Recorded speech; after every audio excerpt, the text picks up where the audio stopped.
You were programmed before you could even speak, before you had opinions, before you had taste, before you understood what you meant. Your brain was already learning what to fear, what to love, what to desire.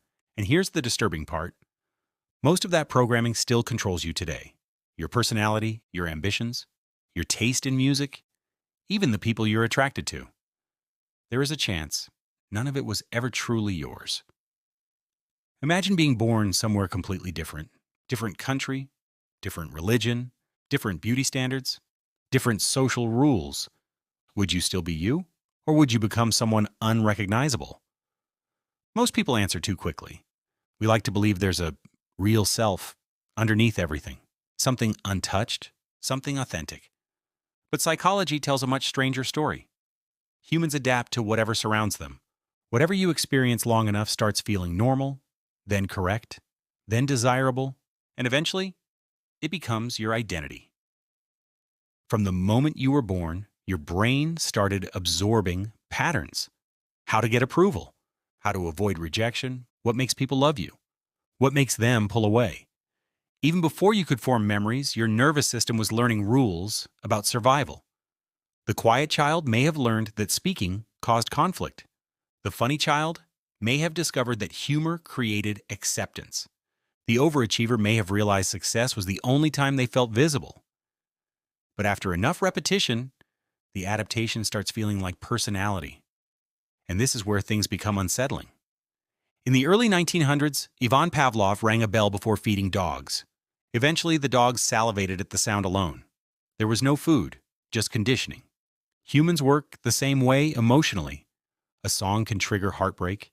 A notification sound can create anxiety. A certain smell can pull you back into childhood instantly. Your brain builds invisible associations constantly. And after enough repetition, conditioning stops feeling learned. It starts feeling natural. Society understands this extremely well. The more often you see something, the more your brain trusts it. Not because it's true, because it's familiar. That's why trends spread. Why brands feel comforting, why entire generations slowly begin wanting the same things. Social media turned this into a machine. Every scroll trains the algorithm who you are.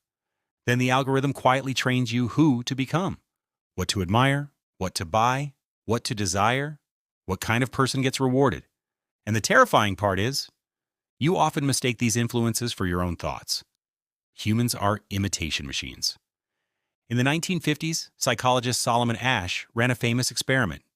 People were placed in a room where everyone intentionally gave the wrong answer to an obvious question. Many participants knowingly agreed with the group anyway. Why? Because humans fear social rejection more than being wrong. For most of history, rejection from the tribe could mean death.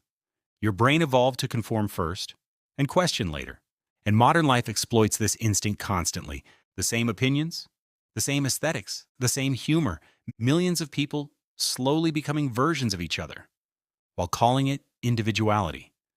But maybe the darkest part is this. What if your biggest goals were installed into you, not chosen, installed? Your definition of success, your insecurities, your ambitions, your personality. Many people don't build identities around authenticity. They build them around acceptance. The productive person, the attractive person, the successful person, the perfect person. Not because that's who they truly are, but because those traits were rewarded. And eventually, the mask becomes indistinguishable from the self. So ask yourself, do you actually enjoy these things, or were you taught to value them? Would you still want this life if nobody could see it? Would you still chase these goals if nobody praised you for them? Those questions feel uncomfortable for a reason, because maybe the real horror isn't that society influences you. It's that the influence runs so deep, you mistake conditioning for identity. And maybe there is no completely untouched version of you underneath it all.